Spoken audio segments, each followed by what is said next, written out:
Good morning and a very warm welcome. This is the Breakfast Rundown on TV1.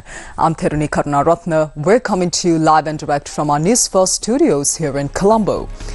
Well, Sri Lanka awaits an important decision from the Ceylon Electricity Board this morning, and this is whether scheduled power cuts will continue today as well and from today onwards.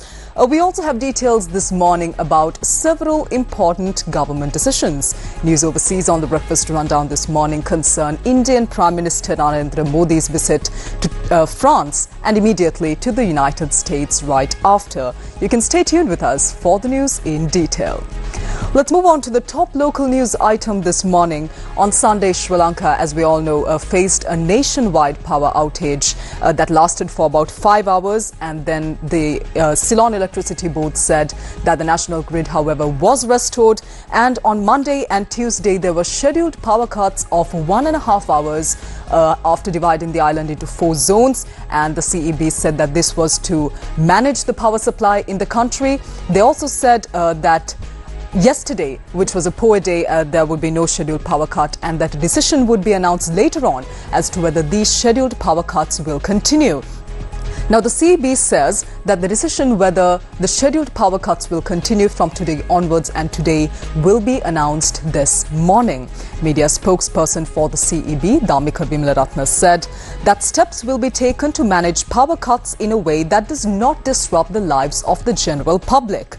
The 3 generators at the Norachole coal power plant have not yet been restored to normalcy. A total of 900 megawatts is being added to the national grid through this power plant. Currently, hydroelectric power generation is at a level of 30%. The CEB said that steps are being taken to ensure electricity supply by managing existing water resources. Meanwhile, the Welfare Benefits Board says that this month's Aswasuma funds will be deposited into the bank accounts of the beneficiaries today. The number of families entitled to Aswasuma benefits is 1,725,795. A total of over 12 billion rupees has been allocated for this purpose. On to more local news now. A subcommittee has been appointed under the advisory board of the Ministry of Provincial Councils and Local Government to investigate issues related to transfers and recruitments in local government institutions. Deputy Minister Ruan Senarath is set to head this committee. The Deputy Minister said that the number of such issues have already been identified in provincial councils as well as other local government institutions. Now, Deputy Minister of Transport and Highways Prasanna Gunasena says that constructions of the first phase of the Central Expressway, which had been halted previously, are set to resume within 2 months. The Deputy Minister said that approval from the China Exim Bank is awaited for the loan installment related to this project. He added that the constructions are set to resume as a result of the discussions held during President Anura Kumara Dissanayaka's official visit to China. The first phase of the Central Expressway is the section extending from Kadavathar to Mirigama, and the length of this section is 37 kilometers. The construction of more than 20% of this section is already said to have been completed. The director of the project, Engineer Anuradha Hettiarachchi, also confirmed that the construction on the third phase of the expressway has been expedited. He added that the expressway is expected to be open to the general public by 2026. The section from Pothuhara to Galagedra is a part of the third phase of the Central Expressway, and the length of this section is 32.5 kilometers. The construction in this section is being carried out with the contribution of local engineers as well as domestic funds. Engineer Anuradha Hettiarachchi also said that as the first phase of this section, the part from Pothuhara to Rambukkana, covering 13.5 kilometers, will be open to the general public first. Moving on to more local news, the Ministry of National Integration has decided to create a special pool of language translators for government institutions in Sri Lanka. Deputy Minister Munir Mulafar said that the aim of this process is to prevent the general public from facing difficulties when seeking services at government institutions due to language barriers, especially regional dialects. Accordingly, steps will be taken to establish this pool, focusing on those in the public service who are proficient in the country's main languages. Police seized about 25 million rupees worth of crystal methamphetamine, also known as ice, and heroin, along with weighing equipment during a special raid that was carried out in Mavila, Chilao. Our Newsfirst correspondent said that among the seized drugs was 719 grams of ice and 366 grams of heroin. Police also seized a total of 553,000 rupees during this raid. 2 suspects were arrested, both of whom were residents of Maravila, aged 24 and 37.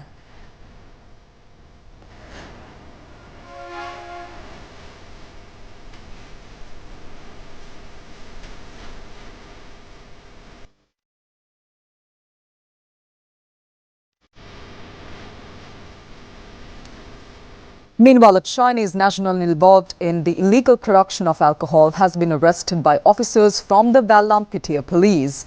The raid was conducted jointly by officers from the Vallampitia police and the police special task force. The arrested individual, a Chinese national, was staying in a house on a rental basis in Brantiavatta, Vallampitia.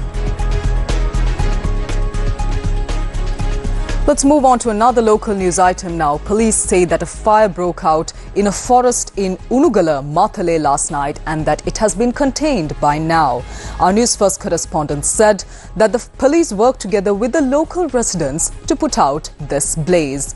Police said that approximately 1 acre of land was destroyed by the fire. The cause of the blaze has not yet been determined.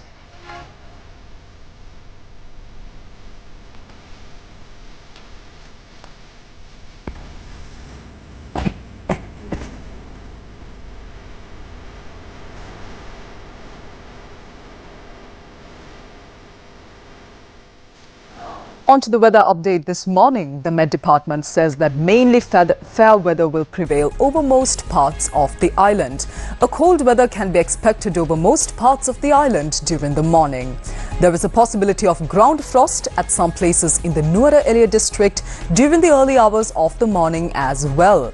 Misty conditions can be expected at some places in the Western Province and in the Gaul and Mathura districts during the morning. Let's move on to the marine weather update as well. Mainly fair weather will prevail over the sea areas around the island. The sea areas of the coast extending from Colombo to Mannar via Putlam and from Mathura to Pothuvil via Hambantota will be fairly rough at times. Shifting your attention to news overseas, both our news items concern overseas travels of Indian Prime Minister Narendra Modi. Let's first take a look at his visit to the US. Prime Minister Narendra Modi has arrived in Washington, D.C. for a bilateral meeting with President Donald Trump. Prime Minister Modi's visit to the White House, scheduled for the 12th to the 13th of February, marks the 4th week of Trump's second term in office. The meeting between the two leaders comes amid heightened tensions surrounding Trump's trade tariffs on several countries, his controversial Gaza peace plan, and his ongoing mass deportation of illegal immigrants. These issues are likely to feature prominently in their discussions as both leaders seek to strengthen bilateral ties. Prime Minister Modi will be the 4th global leader to meet Trump at the White House since his inauguration on the 20th of January this year. US President has already hosted Israel's Prime Minister Benjamin Netanyahu, Japan's Prime Minister Shigeru Ishiba and Jordan's King Abdullah during the early weeks of his second presidency. During his visit, Prime Minister Modi is also expected to meet with Elon Musk in Washington. Reports indicate that the two leaders may discuss Starlink's delayed plans to launch satellite broadband services in India.